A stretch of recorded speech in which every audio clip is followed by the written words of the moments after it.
দক্ষিণেশ্বর। কলকাতার অদূরে হুগলি নদীর পূর্ব তীরে অবস্থিত এই দক্ষিণেশ্বর কালীবাড়ি ভারতবর্ষের এক অন্যতম পবিত্র স্থান। লক্ষ লক্ষ ভক্ত সমাগমের এই পবিত্র পীঠ আজও সগৌরবে দাঁড়িয়ে রয়েছে বহমান সময়ের সাক্ষী হয়ে। ভারতবর্ষে যে কয়টি কালী সাধনার স্থল রয়েছে সেগুলির মধ্যে এই দক্ষিণেশ্বর কালী মন্দির হল অন্যতম পবিত্র পীঠ। দক্ষিণেশ্বরে এই পুণ্যভূমি ঘিরে কত কত জানা অজানা গল্প, কত মহামানবের ধ্যান উপাসনার স্থান এই পবিত্র মন্দির।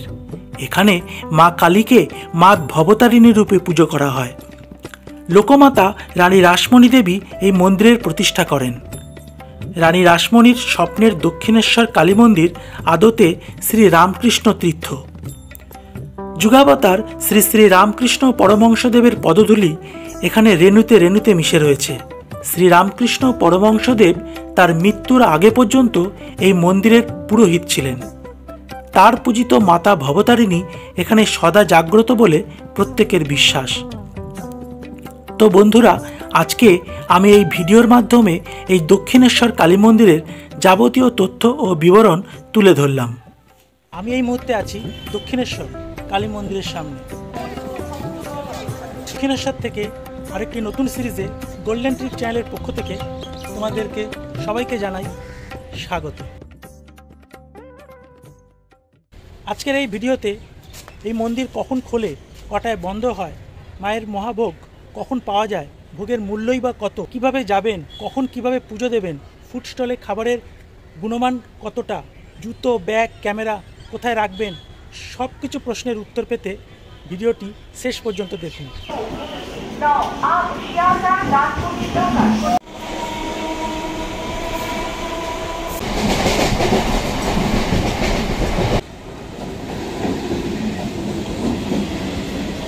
বন্ধুরা, এই মুহূর্তে আমি আছি এখন দক্ষিণেশ্বর স্টেশনে। শিয়ালদহ থেকে শিয়ালদহ ডানকুনি লোকালে দক্ষিণেশ্বরে আসতে মাত্র ভাড়া লাগলো 5 টাকা। শিয়ালদহ, বিধাননগর, দমদম, বরানগর, দক্ষিণেশ্বর। আপনারা যারা হাওড়া থেকে আসতে চাইছেন তারা হাওড়া থেকে বাস বা অটোতে করে চলে আসবেন বালি থেকে দক্ষিণেশ্বর মন্দির যাওয়ার অনেক অটো পেয়ে যাবেন। যদি আপনারা মেট্রো করে আসতে চান তাহলে হাওড়া থেকে স্প্লানেড হয়ে দক্ষিণেশ্বর আসতে পারেন। এই হলো দক্ষিণেশ্বর স্টেশন, এটা হলো দক্ষিণেশ্বর মেট্রো স্টেশন। আপনাদের সুবিধার্থে শিয়ালদহ ডানকুনি লোকালের কিছু টাইম টেবিল আমি স্ক্রিনে দিয়ে রাখলাম। স্টেশন থেকে বেরিয়ে স্কাইওয়াক ধরে চলে আসা যায় মন্দিরের গেটের একেবারে সামনে। আর যদি কেউ হাঁটতে না চায় বা হাঁটতে যাদের সমস্যা রয়েছে তারাও স্টেশন থেকে বেরোলেই পেয়ে যাবেন অটো, টোটো বা রিক্সা। বাম দিকে যেটা দেখছেন এটা হলো এই দক্ষিণেশ্বর স্টেশনের টিকিট কাউন্টার। এটিকে মন্দির ভেবে কেউ ভুল করবেন না। আসলে এই টিকিট কাউন্টারটিও দক্ষিণেশ্বর মন্দিরের আদলে তৈরি করা হয়েছে। স্টেশন থেকে নেমে ডান দিক বরাবর একটু এগোলেই পৌঁছে যাবেন স্কাইওয়াক যাবার নতুন রাস্তা। আমি এখন হেঁটে চলেছি দক্ষিণেশ্বরে এই নবনির্মিত স্কাইওয়াক দিয়ে। এটি তৈরি হয়েছিল 2018 সালে। আপনারা যারা প্রথমবার দক্ষিণেশ্বরে আসবেন তাদের কিন্তু এই স্কাইওয়াক দিয়ে হেঁটে যেতে বেশ দারুণ লাগবে। আমি আছি এখন রানী রাসমণি স্কাইওয়াকের সামনে। চলুন এগোনো যাক। স্কাইওয়াক দিয়ে মন্দিরের দিকে যাবার সময় বিভিন্ন দোকানের সমাবেশ আপনার চোখে পড়বে। সেখান থেকে পুজোর দেওয়ার ডালা কিনে নিতে পারেন। মন্দিরের ভিতরেও ডালা আর্কেড রয়েছে, তবে সেখানের থেকে এখানে ডালার দাম অনেকটাই কম। এখানে ডালার দাম 20 টাকা থেকে শুরু। তাই আমিও এখান থেকেই পুজোর ডালাটা কিনে নিলাম। Golden trip. আচ্ছা, মন্দির কখন খোলে? মন্দির এখন খুলে গেছে, 6টায় খুলেছে। মিনিমাম 20 টাকার ডালা থেকে শুরু আছে। আচ্ছা, ছোট পুজো। হ্যাঁ। আচ্ছা, এরপর আপনার 51 আছে এখানে। 51 করে আছে সমস্ত। নিচে আছে আপনার 100 করে আছে।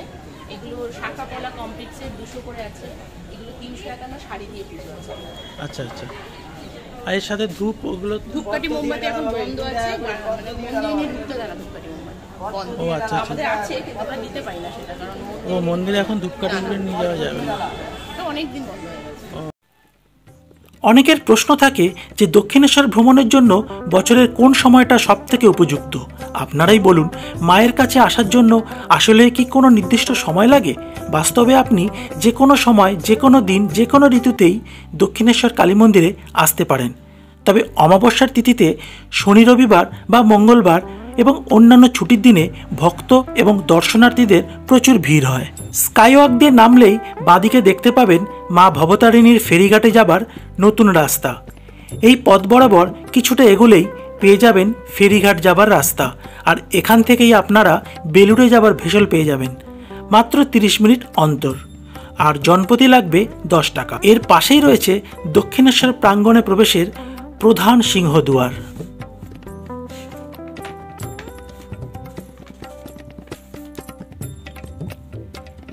সিংহদ্বার পেরোলেই ডান দিকে চোখে পড়বে ঠাকুর শ্রী রামকৃষ্ণ পরমহংসদেবের এই বিশালাকার প্রতিচ্ছবিটি। সকালের নির্মম মনোরম পরিবেশ আর সমগ্র মন্দির চত্বর জুড়ে বাজতে থাকা শ্যামাসঙ্গীত আপনার মনের মধ্যে ভক্তির ভাব প্রস্ফুটিত করতে বাধ্য করবে। ঊনবিংশ শতকের শ্রেষ্ঠ সাধক শ্রী রামকৃষ্ণ পরমহংসদেবের অবাধ বিচরণ ক্ষেত্র ছিল এই ভূমি। তাই এখানে এলে নিজেকে ধন্য বলে মনে হয়। আপনারা যারা বাইক বা প্রাইভেট কারে করে মন্দিরে আসতে চাইছেন তাদের জন্য এখানে গাড়ি পার্কিংয়ের সুবন্দোবস্ত করা হয়েছে। মন্দিরের ভিতরে যেমন জুতো পরে প্রবেশ নিষেধ, তেমনি ভিডিও বা ফটোগ্রাফি করা একদমই নিষেধ। তাই আপনাকে আপনার ফোন বা ব্যাগ বাইরের এই কাউন্টারে জমা রেখে তারপরে মন্দিরে প্রবেশ করতে হবে।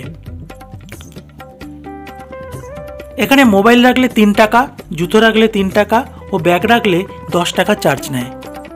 আমি স্কাইওয়াকের যে দোকান থেকে ডালা নিচ্ছি সেখানেই আমি সব কিছু জমা রেখে আসছি, এই কারণে আমার কোনো চার্জ লাগছে না। মন্দির চত্বরের সামনে তোমরা আরও একটি ডালা আর্কেড দেখতে পাবে, কিন্তু এখানে দামটা একটু চড়া। চলুন দেখে নেওয়া যাক। বন্ধুরা, এই মন্দির চত্বরের সামনে রয়েছে আরও কয়েকটি ডালা আর্কেড। আপনারা চাইলে এখান থেকেও পুজোর ডালি কিনে নিতে পারেন, ঠকবেন না। এরপর আমি আর দেরি না করে ফোন ব্যাগ জমা রেখে মায়ের পুজোটা দিয়ে আসলাম। সেখানে গিয়ে দেখলাম মা ভবতারিণীর মূল মন্দিরটি ছাড়াও দক্ষিণেশ্বর মন্দিরের প্রাঙ্গণটি শিবের 12টি অভিন্ন মন্দির দ্বারা সুসজ্জিত। এছাড়াও রয়েছে একটি সুন্দর রাধাকৃষ্ণের মন্দির। পুজো তো হলো, এবার চলুন মন্দিরের আশপাশটা একটু ঘুরে দেখা। এটি হলো রানী রাসমণি মন্দির। সাদা রঙের এই মন্দিরটি দেখতে অপূর্ব। এটির মধ্যে দক্ষিণেশ্বর মন্দিরের প্রতিষ্ঠাতা রানী রাসমণির মূর্তি স্থাপন করা হয়েছে। এর চারিদিকটা বেশ সুসজ্জিত। এটি হলো নহবতখানা। মা শারদা দীর্ঘদিন এই নহবতখানায় ছিলেন। বর্তমানে মা শারদার মূর্তি প্রতিষ্ঠা করে এই নহবতখানার নাম রাখা হয়েছে শারদা মন্দির। এটি হলো কুঠিবাড়ি। মন্দিরের একেবারে সামনেই এই কুঠিবাড়িতে যুগাবতার শ্রী রামকৃষ্ণদেব দীর্ঘ 16 বছর বাস করেছেন। বহু জানা অজানা সাধকের আনাগোনা ছিল এই কুঠিবাড়িতে। এই কুঠিবাড়িতে বসেই তিনি মা কালীর পদধ্বনি শুনতে পেয়েছিলেন। সেসব কাহিনী শুনলে আজও গায়ে কাঁটা দিয়ে ওঠে। নহবতখানার পাশেই রয়েছে প্রকাণ্ড বাঁধানো ঘাট। ঘাটের পাশ থেকে গঙ্গার ধার বরাবর শ্রী রামকৃষ্ণদেবের ছত্রছায়ায় যারা সাধনা করতেন তাদের মূর্তি বসানো হয়েছে। দারুণ সুন্দর এই জায়গাটি। কুঠিবাড়ির পাশেই রয়েছে স্বামীজির এই সুবিশাল মূর্তিটি। জায়গাটি এতটাই মনোরম যে স্বামীজির পদতলে দাঁড়ালে যেন নিজের মনের মধ্যে এক অদ্ভুত আধ্যাত্মিকতার বীজ অঙ্কুরিত হয়। এই হলো ডালা আর্কেড। আর ডালা আর্কেডের ঠিক পিছনেই রয়েছে পণ্যবীথিকা। আপনারা এই মার্কেট চত্বর ঘুরে দেখুন, আর বাড়ির জন্য কিংবা প্রিয়জনদের জন্য গিফট পছন্দ মতো সংগ্রহ করুন। কেননা দক্ষিণেশ্বরের পবিত্র ভূমিতে আপনি আসবেন, অথচ কিছু স্মৃতি সঙ্গে নিয়ে যাবেন না, তা তো হয় না। এখানে শাঁখের তৈরি নানান দ্রব্য, পিতলের নানান দ্রব্য পাওয়া যায়।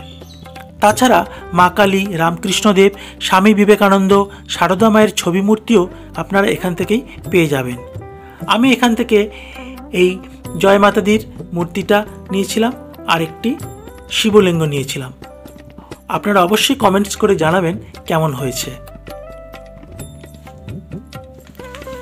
আগে আমরা যারা আসতাম এখানে প্রচুর কচুরির দোকান ছিল। এখন আর এই কচুরির দোকান কিছু নেই, এখন এগুলো সব ফুড প্লাজা চলে এসেছে।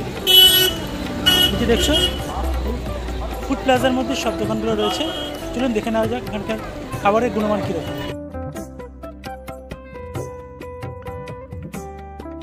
আমি একটা 7 নম্বর স্টলের মধ্যে প্রবেশ করলাম। স্টলটি বেশ পরিষ্কার পরিচ্ছন্ন ছিল। এখানে কচুরি, ইডলি, ধোসা প্রভৃতি পাওয়া যায়। আমি 1 প্লেট কচুরি আর একটি জলের বোতল অর্ডার করেছিলাম। 4টে কচুরির সাথে একটু আলুর তরকারি, দাম নিয়েছিল মাত্র 50 টাকা, ও জলের বোতল 20 টাকা নিয়েছিল। এখানে নিরামিষ সিংহের কচুরি খেতে বেশি ভালো লাগলো। খাওয়া তো হলো, এবার চলুন কিছু জরুরি ইনফরমেশন আপনাদেরকে শেয়ার করি। আপনাদের একটু টাইমিংগুলো বলে দিই। এই মন্দির সকাল 6টায় খুলে যায়, দুপুর 12:30টায় বন্ধ হয়ে যায়। আবার খোলে দুপুর 3:30 এবং সন্ধ্যা আরতির পর 7:30 নাগাদ বন্ধ হয়ে যায়। বন্ধুরা, তোমরা যারা মায়ের ভোগ গ্রহণ করতে চাইছো তারা খুব সকাল সকাল এসে আগে কুপনটা কেটে নাও। সকাল 9টা থেকে এখানে কুপন দেওয়া হয়। প্রতিদিন 200 টাকা করে কুপন দেয়। শনিবার আর রবিবার 300 টাকা করে কুপন দেয়। 12:30টার মধ্যে মন্দির তো বন্ধ হয়েই যায়। তারপর মাকে ভোগ নিবেদন করা হয়, আর সেই ভোগ 1টার পর থেকে সবাইকে বিতরণ করা হয়। বন্ধুরা, এবার চলুন খুব সংক্ষেপে এই দক্ষিণেশ্বর মন্দিরের ইতিহাস জেনে নিই। সালটা ছিল 1847। কলকাতার জানবাজারের রানীমা মা রাসমণি দেবী ঠিক করলেন তীর্থযাত্রার জন্য কাশী যাবেন। 24টি নৌকা, দাসদাসী ও আত্মীয়স্বজন নিয়ে যাবার প্রস্তুতিও শুরু হয়ে গেল। কিন্তু মায়ের ইচ্ছে ছিল অন্যরকম।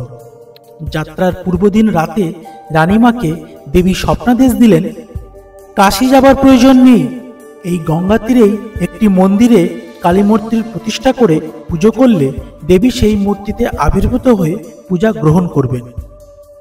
আর সেই মতোই 1847 সালে এই মন্দিরের নির্মাণ কার্য শুরু হয়। শেষ হয় 1855 সালে। দক্ষিণেশ্বরে এই মন্দিরটি প্রতিষ্ঠা করতে সেকালে খরচ হয়েছিল প্রায় 9 লক্ষ টাকা। আজকের হিসাবে যা প্রায় 50 কোটি টাকার সমান। 1855 সালের 31শে মে স্নান যাত্রার দিন মন্দিরের আনুষ্ঠানিক প্রতিষ্ঠা করেন রানী রাসমণি দেবী। হুগলির কামারপুকুর থেকে রামকুমার চট্টোপাধ্যায়কে প্রধান পৌরোহিত্যের কাজে নিয়োগ করেন রানী রাসমণি। এরপর 1858 সালে মন্দিরের পূজার সমস্ত দায়িত্বভার গ্রহণ করেন তার ভাই গদাধর। এই গদাধরই হলেন যুগাবতার শ্রী শ্রী রামকৃষ্ণ পরমহংসদেব। তার আকর্ষণে এই মন্দির দেবালয় থেকে পরিণত হয় মহামানবের মহাতীর্থে। মন্দিরটির উচ্চতা 100 ফুটেরও বেশি। মূল দক্ষিণেশ্বর মন্দিরটি নবরত্ন মন্দিরের আদলে নির্মিত। মন্দিরটি 3 তলা এবং এর মুখ দক্ষিণ দিকে। দক্ষিণেশ্বর মন্দিরে মোট 9টি চূড়া বিদ্যমান। গর্ভগৃহে সুদৃশ্য সহস্র পাপড়ির রৌপ্য পদ্মের উপর প্রতিষ্ঠিতা দেবী ভবতারিণী আর তার চরণাতলে বাবা মহাদেব।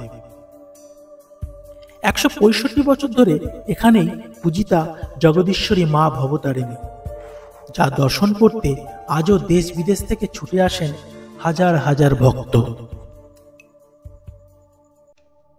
বন্ধুরা, আজকের ভিডিওটা এই পর্যন্ত। ভিডিওটা কেমন লাগলো অবশ্যই কমেন্টস করে জানিও। ভিডিও ভালো লাগলে অবশ্যই লাইক, কমেন্ট, শেয়ার করে দিও। আর আমার চ্যানেলে নতুন হলে অবশ্যই চ্যানেলটি সাবস্ক্রাইব করে পাশে থেকে। তোমাদের সাথে আবার দেখা হচ্ছে নেক্সট ভিডিওতে, আবার নতুন কোনো ভ্রমণ কাহিনী। ততক্ষণ ভালো থেকো, সুস্থ থেকো। ধন্যবাদ। এই মন্দিরের ইতিহাস শুধু বইয়ের পাতায় লিপিবদ্ধ শব্দ বা অক্ষরমালা নয়, দক্ষিণেশ্বরের কাহিনী আজও যেন চলমান চিত্রনাট্য।